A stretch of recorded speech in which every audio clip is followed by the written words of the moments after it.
Eu pergunto a você: a que homem você confiaria a sua vida? Lilian, você confiaria a sua vida ao Anacleto?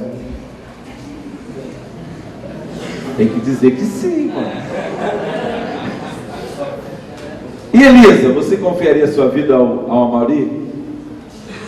23 anos, aí, gostei. Então vamos fazer assim com o namorado, que fica melhor. Hã? Jéssica, eu sabia. Ela está ali olhando assim, eu sabia que ele ia falar comigo. Confiaria a sua vida ao Thiago? Está quase decidido isso. Hã? Está no páreo, está quase decidido isso. Mas é sério. Confiar a vida a um homem ou a uma mulher não é uma tarefa fácil. Eu não estou falando de confiar do ponto de vista do casamento. Eu estou falando do ponto de vista de que sua vida dependesse deste homem ou desta mulher. Não é uma tarefa fácil. A palavra de Deus traz alguns desafios para nós.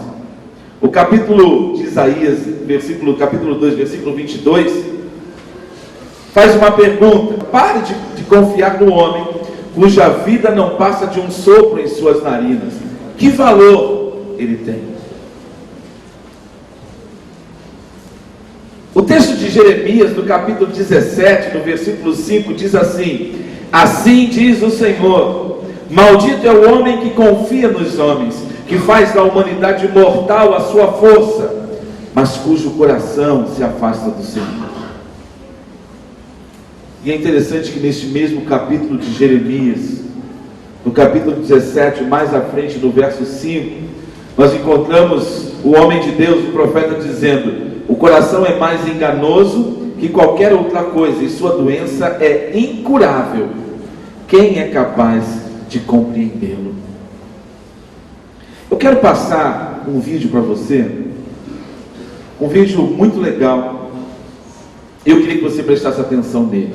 A preparação antes com paraquedas, estudando qual era a melhor maneira de fazer essa conexão durante a queda livre, porque uma coisa é aqui no chão, como a gente está vendo, outra coisa é a 250 km por hora. Então a gente tinha que ter certeza que essa conexão seria feita da melhor maneira, além, é claro, do paraquedas, que foi preparado para isso, especialmente.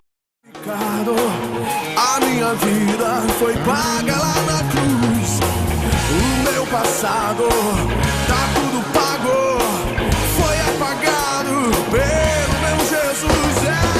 Eu fui comprado, justificado, a minha vida foi paga lá na cruz, o meu passado tá tudo pago, foi apagado pelo meu Jesus. Todo mundo pulando, pulando, pulando, pulando na presença de Deus, todo mundo pulando, pulando, pulando, pulando na presença de Deus, todo mundo pulando, pulando, pulando, pulando na presença de Deus, todo mundo pulando, pulando, pulando, pulando. Campos libere um brado para o mundo.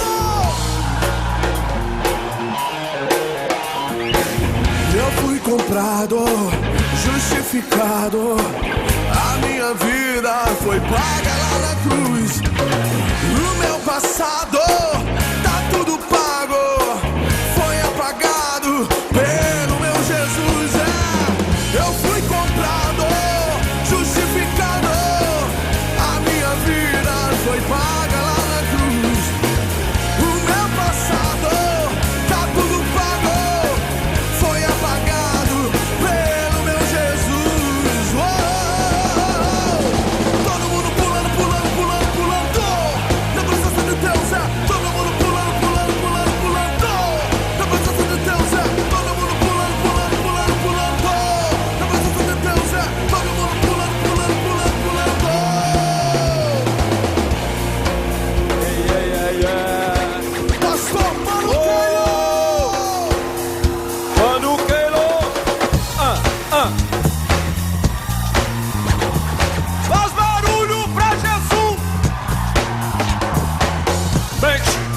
Tem mente lá do início tentando te acusar, mas eu resisto na minha fé. Jesus é teu perdão, na graça que detona toda acusação.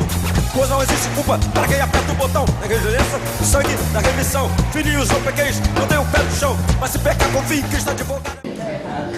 E se der errado? Eu estou pensando na possibilidade de um dia saltar de paraquedas, num salto duplo, é claro, mas cair em queda livre a uma velocidade de mais ou menos 40 metros por segundo é um grande desafio. Aquele rapaz que você viu saltar ali é o sabiá, ele é um paraquedista, ele tem mais de 14.000 saltos. O companheiro dele tem 4.000 saltos. Com certeza não é Deus querendo falar com você. Então desligue o seu celular.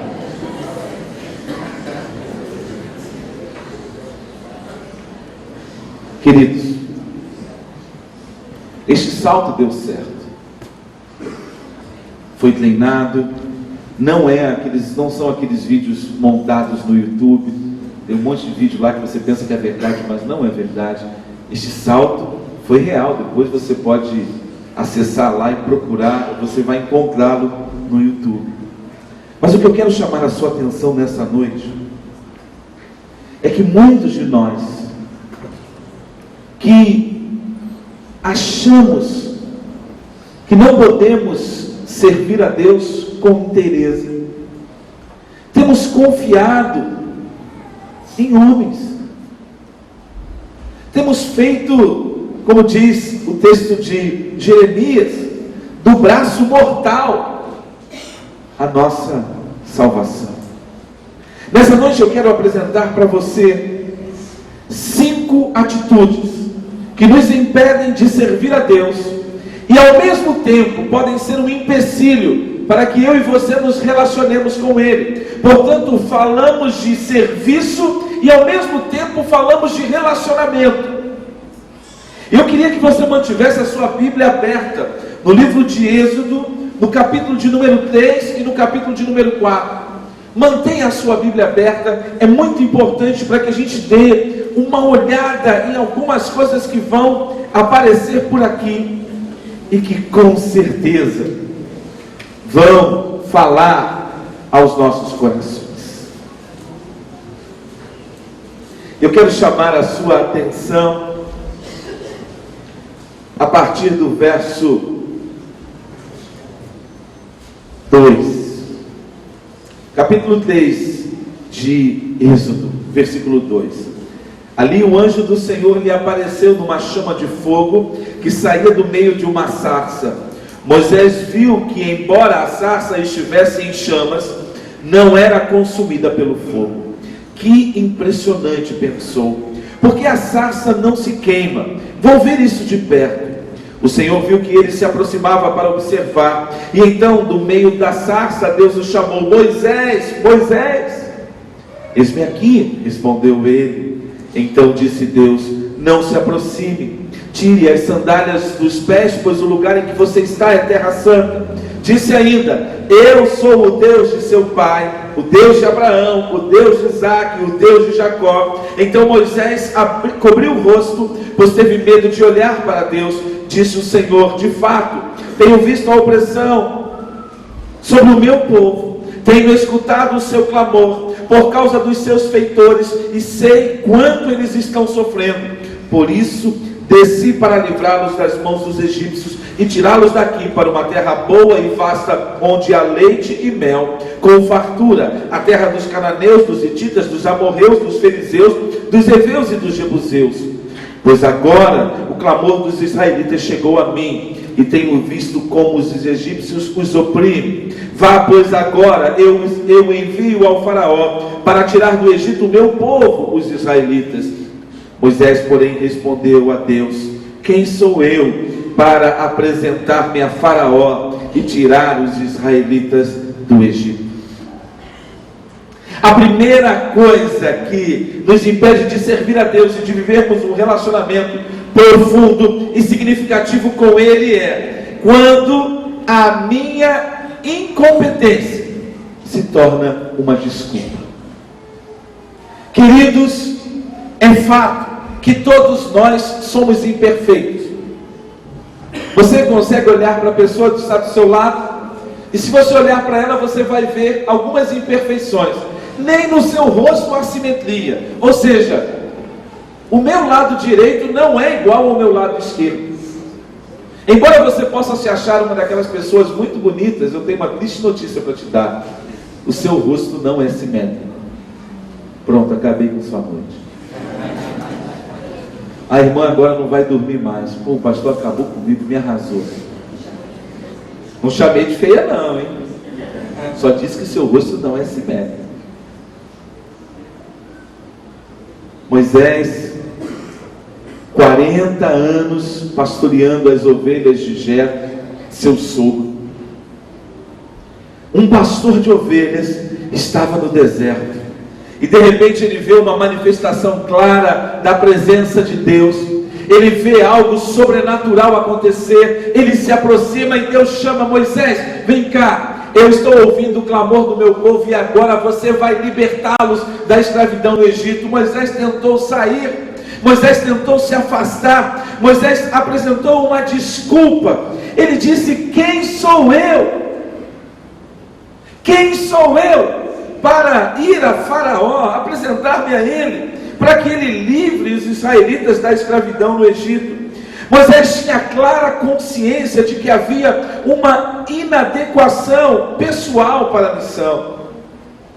Só que, queridos, nós temos que parar com esse tipo de argumentação diante de Deus. Nós temos que parar com os discursos de que nós não somos perfeitos, de que nós erramos, de que como homens somos falíveis e por causa disso nós não podemos viver um relacionamento com Deus. Nós temos apresentado a desculpa de que nós vamos melhorar, de que nós vamos nos tornar melhores, de que nós vamos nos livrar desta ou daquela situação. E eu quero dizer para você, e digo isso para você porque digo isso para mim todos os dias: você não pode melhorar a sua vida, você não pode fazer com que os seus dias fiquem melhores. Você precisa da presença de Deus, você precisa do cuidado de Deus, e você precisa do toque de Deus sobre a sua vida, para que a sua vida seja restaurada. Então, queridos, isto significa que não há mais desculpas, não há mais motivo para que você continue nesta posição, simplesmente assentado, e não envolve-se num serviço, e não se envolve num relacionamento profundo de amor, de estar na presença de Deus, de estar envolvido pela presença de Deus, de estar permeado pela palavra de Deus, de conhecer a Deus. Queridos, há um desafio diante de nós. Sabe por quê, meus irmãos? Porque Deus queria demonstrar algo para Moisés muito claro, que Moisés parece que não tinha entendido. Se você olhou bem para o texto que nós lemos, Deus deixou muito claro: eu estou ouvindo o clamor dos israelitas. Sabe o que significa? É que passaram 400 anos. Repita comigo: 400 anos. É muito tempo, meu irmão. É muito tempo. Você acha que está sofrendo? Você acha que a sua dor está doendo? Você acha que a sua angústia está grande? Foram 400 anos de escravidão, geração após geração, escravos no Egito. E Deus disse: o clamor dos israelitas chegou até a mim. Primeira coisa, não foi decisão de Moisés libertar o povo da escravidão, foi decisão de Deus. Deus decidiu libertar o povo de Israel da escravidão. E a segunda coisa é que não seria Moisés que libertaria o povo da escravidão, mas Deus deixou muito claro no texto que nós lemos: por isso desci para livrá-los das mãos dos egípcios e tirá-los daqui. Sabe o que isso significa? Isso significa algo muito simples. Deus ansiava, repita comigo: Deus ansiava por mostrar em Moisés o seu poder. Você está entendendo? Repita comigo: Deus anseia por mostrar em mim o seu poder. Diga para a pessoa que está do seu lado: Deus quer manifestar o poder dele por sua vida. Queridos, não há mais desculpas. Não há mais desculpas. Agostinho de Hipona, ele disse uma frase muito interessante: se não podes entender, crê para que entendas. A fé precede, o intelecto segue. É muito simples. Vou repetir para você fixá-la em sua mente, ou até mesmo anotá-la.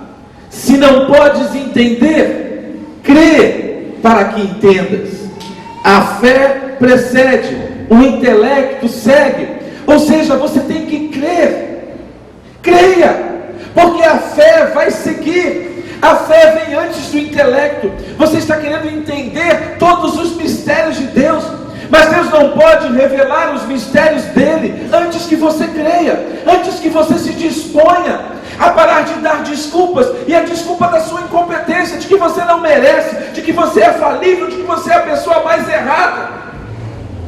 Moisés estava no deserto porque havia matado um egípcio e fugiu para não ser descoberto. 40 anos apacentando ovelhas no deserto, 40 anos longe da presença de Deus, 40 anos sem sequer ter intimidade com Deus, e de repente Deus aparece a ele e diz: Moisés, eu vou usar você. É como se Deus estivesse dizendo para você hoje exatamente as mesmas coisas: eu quero usar a sua vida. Você que é imperfeito, você que é um homem de lábios impuros e habita no meio de um povo de impuros lábios, Deus quer usar você. Diga com toda a autoridade para você, para a pessoa que está do seu lado: Deus quer usar você. Em segundo lugar, a segunda atitude que me impede de servir e me relacionar com Deus é quando não reconheço e nem me submeto à autoridade de Deus. Olhe lá no verso 13 desse capítulo 3. Moisés perguntou: quando eu chegar diante dos israelitas e lhes disser: o Deus dos seus antepassados me enviou a vocês, e eles me perguntarem qual é o nome dele, que lhes direi? Disse Deus a Moisés: eu sou o que sou. É isto que você dirá aos israelitas: eu sou, me enviou a vocês. Queridos, Deus estava trazendo para Moisés um novo nome. Eu sou aquele que é e que será, Yahvé Elohim. Eu sou o Senhor, eu sou o Deus Todo-Poderoso. Queridos, nós precisamos entender que nós precisamos nos submeter à autoridade de Deus. Nós estamos tentando, mas o que você está querendo dizer, pregador? É muito simples, queridos. Eu e você muitas vezes estamos tentando ser o Senhor.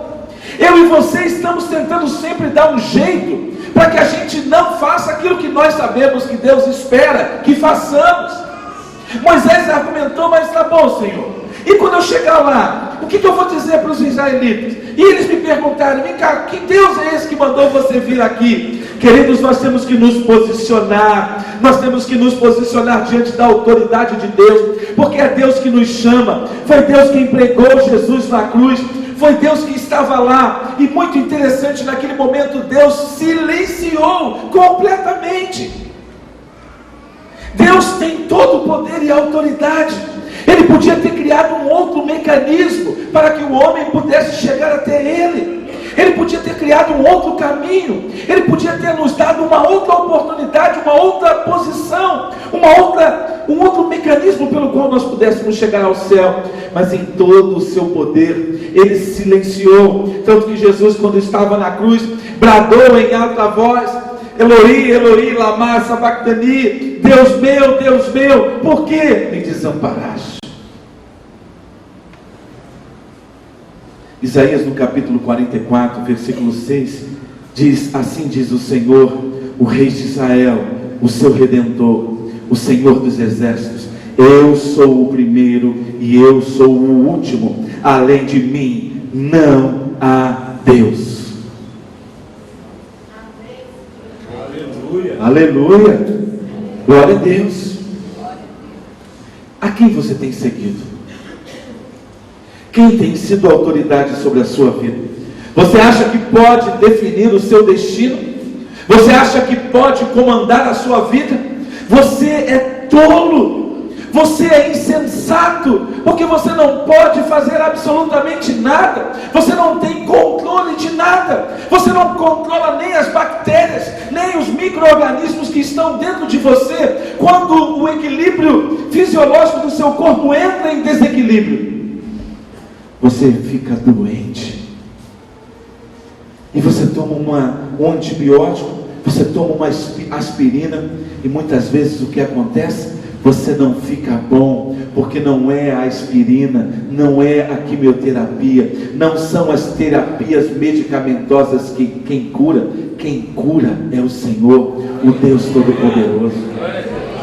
Queridos, abra a sua Bíblia, vá lá para Isaías, olha lá, vá para 1 Reis, desculpe, olha lá em 1 Reis, no capítulo 18,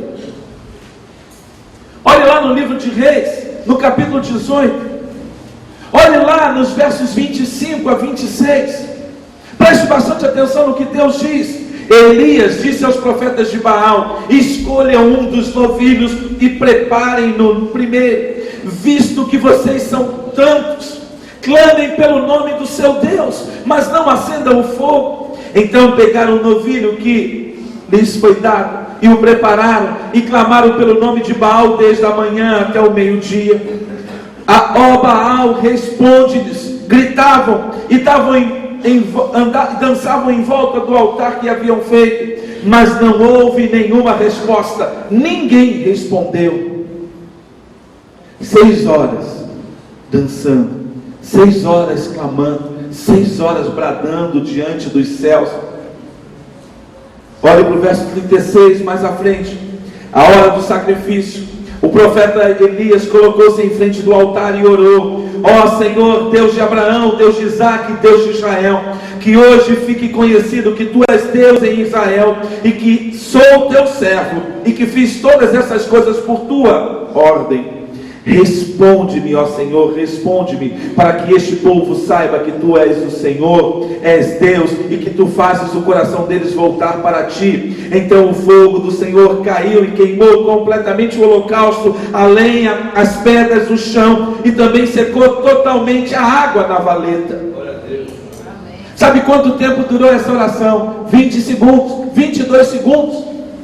Não durou mais do que 30 segundos. Foram 6 horas clamando, 6 horas dançando, 6 horas pulando, 6 horas oferecendo sacrifícios, 6 horas tentando clamar a Baal por uma resposta. E em 30 segundos Deus deu uma resposta. Queridos, o meu Deus, este Deus Jeová, Ele é o Senhor.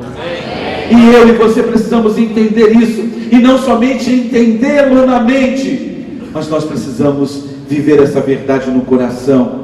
Temos que nos curvar diante do senhorio de Deus. Então não podemos mais regatear com a autoridade de Deus. Não podemos mais ficar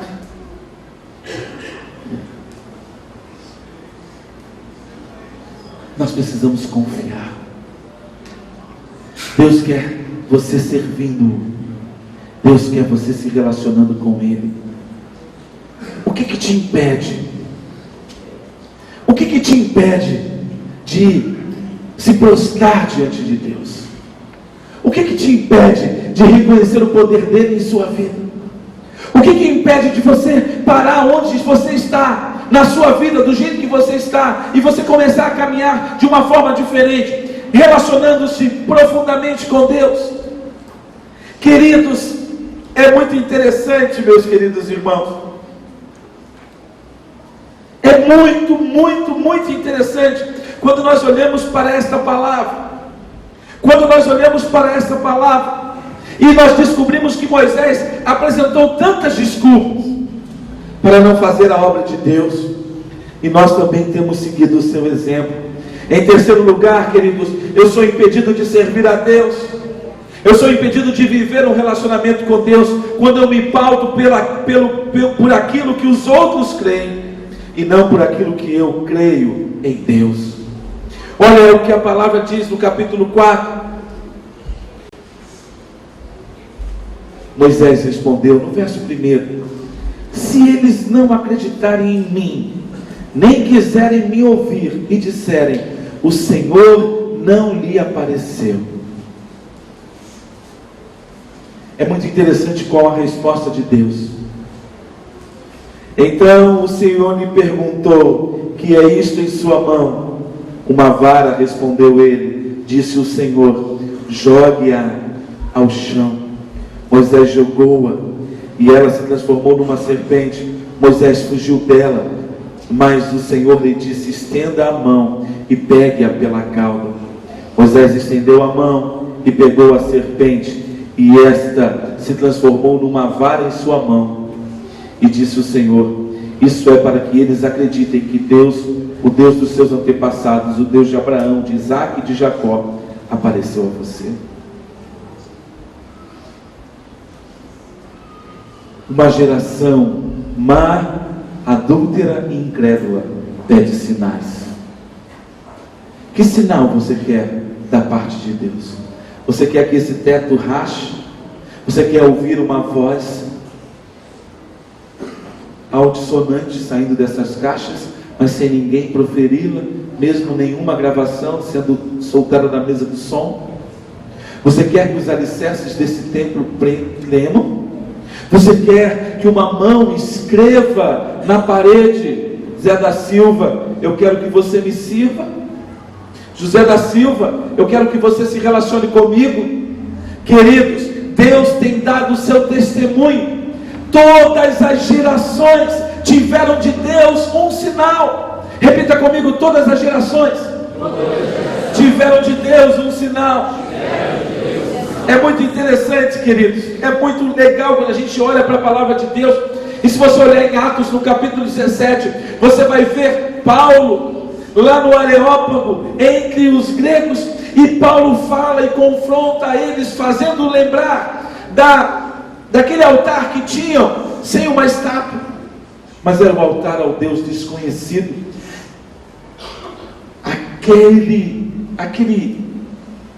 Aquele altar que eles foram erigidos ao Deus desconhecido, foi uma manifestação de Deus naquela cultura.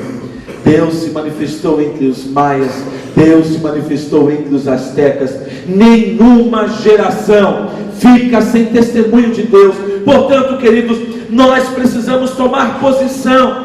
Muitas vezes nós nos pautamos pelos que os outros creem, mas Deus nos chama, Deus nos convida a crer. E o que Moisés precisava se posicionar naquele momento era assumir a sua posição, o seu chamado e sua autoridade, para manifestar ao povo o poder de Deus. E Deus nos convida, Deus convida você para que a sua família tenha uma nova história, para que a sua família alcance uma transformação. Queridos, nós precisamos entender que Deus nos chama.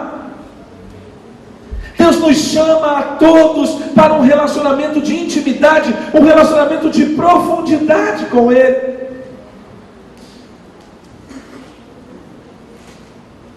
Quando você descobrir que Deus é a sua possessão, que Deus é a sua herança, como nos diz o Salmo 16, quando você descobrir que não há Deus além de Jeová, a sua vida vai começar a ser uma vida diferente. Pergunte para a pessoa que está do seu lado: há quantos anos você tem servido ao Senhor?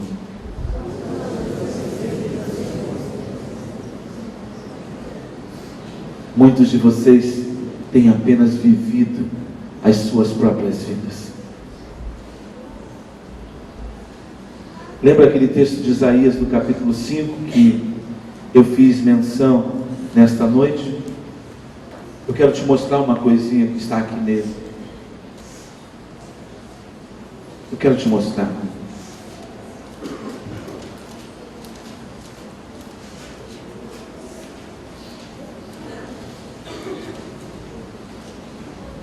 Verso 8: ai de vocês que adquiriram casas e mais casas, propriedades e mais propriedades, até não haver mais lugar para ninguém, e vocês se tornarem senhores absolutos da terra.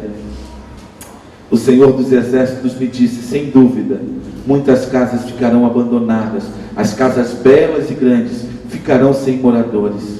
Uma vinha de 10 alqueires só produzirá um pote de vinho, um barril de semente só dará uma arroba de trigo. Ai dos que levantam cedo para embebedar-se e se esquentam com vinho até a noite. Harpas, liras, tamborins, flautas, vinho há em suas festas, mas não se importam com os atos do Senhor, nem atentam para a obra que as suas mãos realizam. Deus diz, portanto, o meu povo vai para o exílio por falta de conhecimento. A elite morrerá de fome e as multidões de sede. Deus diz, terei misericórdia de quem me aprouver ter misericórdia. Deus mandou o povo de Israel para o Egito, para o exílio, mesmo após de tê-los libertados da escravidão. E Israel era a menina dos olhos de Deus.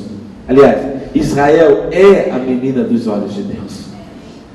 Se Deus não quebrou o galho de Israel, se Deus não quebrou o galho dessa geração, queridos, nós precisamos abrir os nossos olhos. Sabe por quê? Porque muitos de nós estamos ocupados somente com este labutar, com este trabalho, com esta vida. Nós precisamos mudar de atitude. O Senhor diz, meu irmão, no capítulo 4, versículo 10, Moisés dá uma outra desculpa, cada desculpa mais esfarrapada do que a outra. No versículo 10 do capítulo 4, Moisés disse porém Moisés ao Senhor, ó Senhor, nunca tive facilidade para falar, nem no passado, nem agora, que falaste a teu servo, não consigo falar bem. Essa tem sido a sua desculpa. Você não consegue se expressar. Por isso que quando você serve a Deus, você não consegue pregar do Evangelho. Eu quero dizer para você uma coisa. Olha o verso 11. Disse-lhe o Senhor: quem deu boca ao homem? Quem fez o surdo mudo? Quem lhe concede vista ou o torna cego? Não sou eu, o Senhor? Agora pois vá, eu estarei com você, ensinando-lhe o que dizer.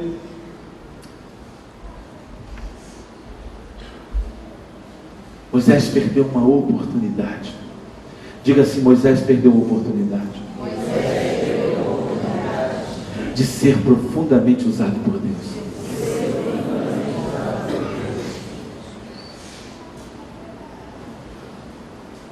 Preste atenção.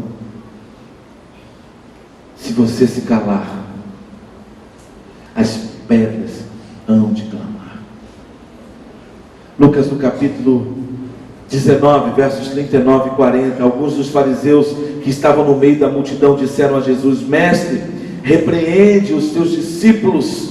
Eu lhes digo, respondeu ele, se eles se calarem, as pedras clamarão. Diga para a pessoa que está do seu lado: irmão, você não pode se calar. Abra sua boca e profetiza. Você precisa profetizar vida primeiro sobre a sua vida. Você precisa abrir o seu coração diante do Senhor e declarar que a sua vida não tem sentido, porque o sentido da vida não é somente comprar, vender, não é negociar, não é casar-se, dar-se em casamento, não é isso. Isso é apenas uma consequência da vida com Deus. Deus nos abençoa, Deus nos faz frutificar. Sabe, muitos de nós temos tomado essas atitudes. E se você olhar para o verso de número 13, você vai ver uma outra atitude.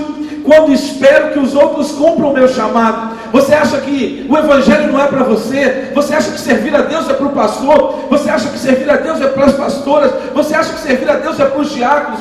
Queridos, todos nós somos servos. E a palavra de Deus nos desafia profundamente.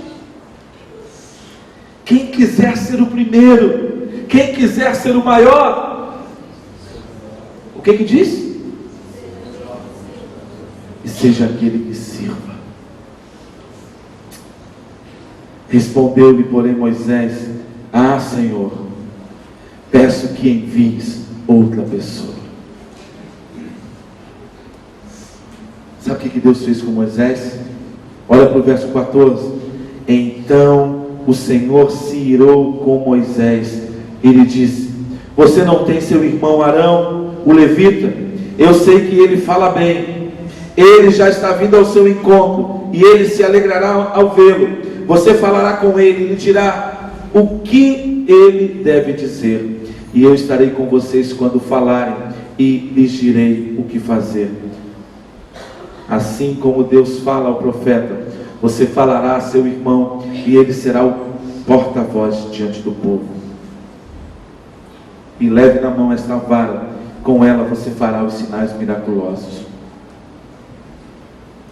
Com esses textos eu termino a minha palavra a você.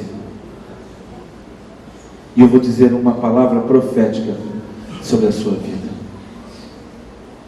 Se Deus colocou os olhos em você, você vai se render diante dele. Moisés tentou por 5 vezes se eximir da responsabilidade de ser o libertador do povo de Israel.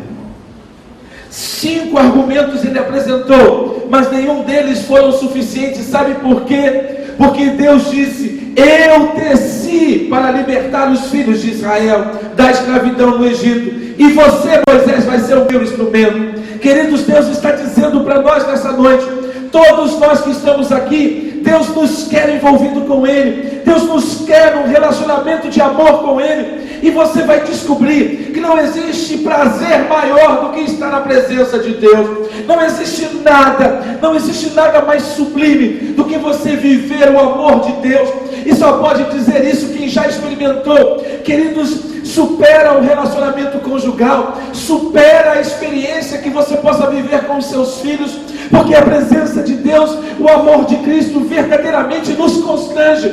Quando nós nos encontramos com Deus, este encontro é abrasador, este encontro muda todas as realidades das nossas vidas.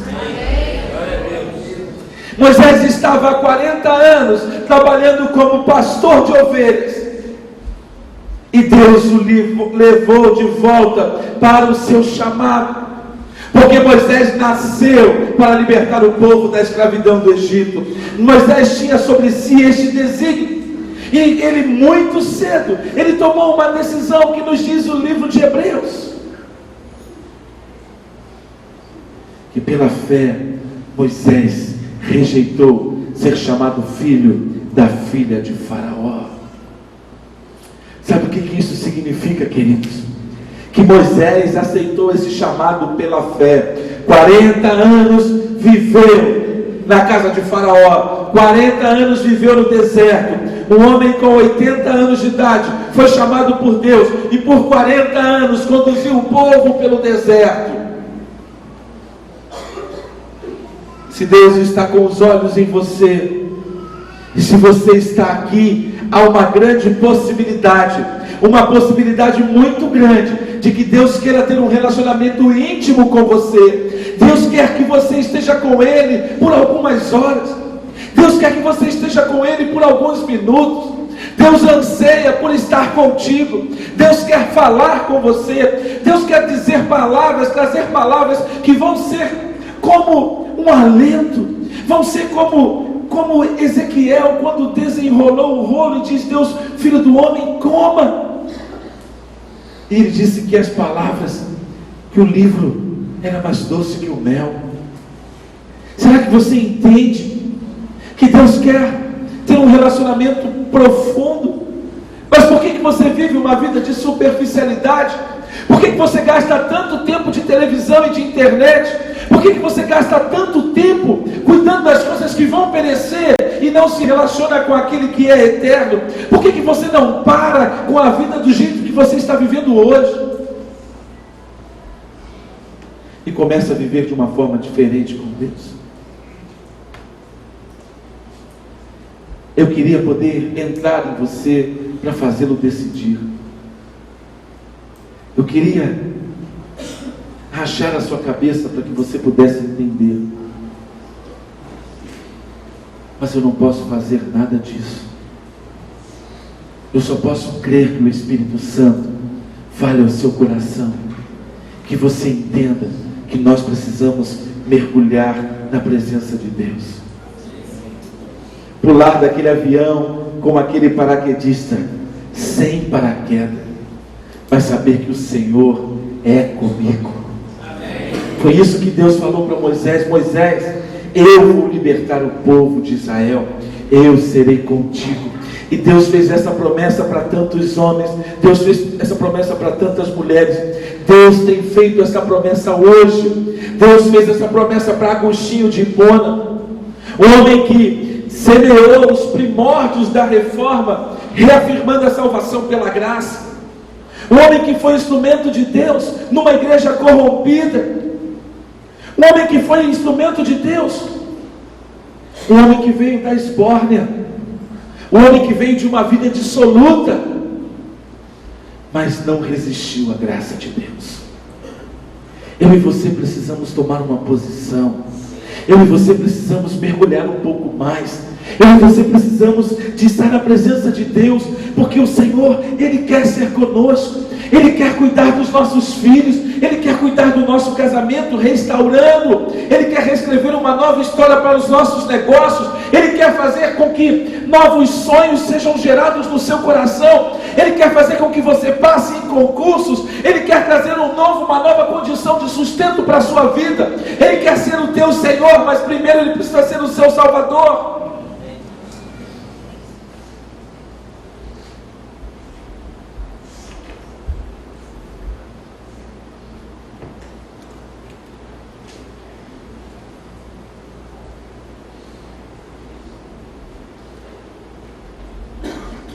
Feche os seus olhos.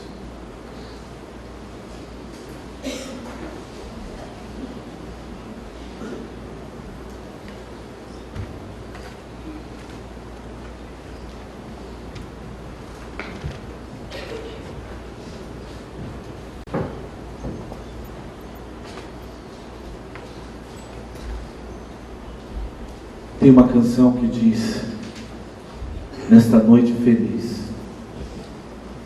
neste santo lugar, eu marquei um encontro com Deus.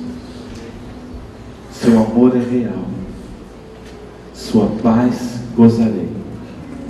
Eu marquei um encontro com Deus. Deus está aqui. Eu creio. Ele quer manifestar salvação. Ele quer manifestar quebrantamento sobre a sua vida. Você, meu irmão, que já é convertido, que pertence ao Senhor, você precisa se quebrantar diante do Senhor. Você precisa de parar de viver uma vida periférica, de viver uma vida sem comprometimento. Lembre-se que o teu nome está escrito no livro da vida. E a palavra de Deus diz, como um discípulo de Jesus: se você se calar, as pedras hão de clamar. E você não pode permitir que as pedras clamem. Portanto, abra a sua boca e profetize. Você sabe que os olhos do Senhor estão sobre você. Tem muita gente aqui que está fugindo, tentando se esconder em mais uma oportunidade. Mas nessa noite Deus quer escrever e começar algo novo com você. Então, se você neste momento entende que Jesus é o seu caminho, que Jesus é a sua verdade e que Jesus é a sua vida, renda-se diante dele. Diga: Senhor Deus, eu reconheço que Jesus é o caminho para eu viver uma vida de serviço e de relacionamento. E assim eu me rendo nas tuas mãos.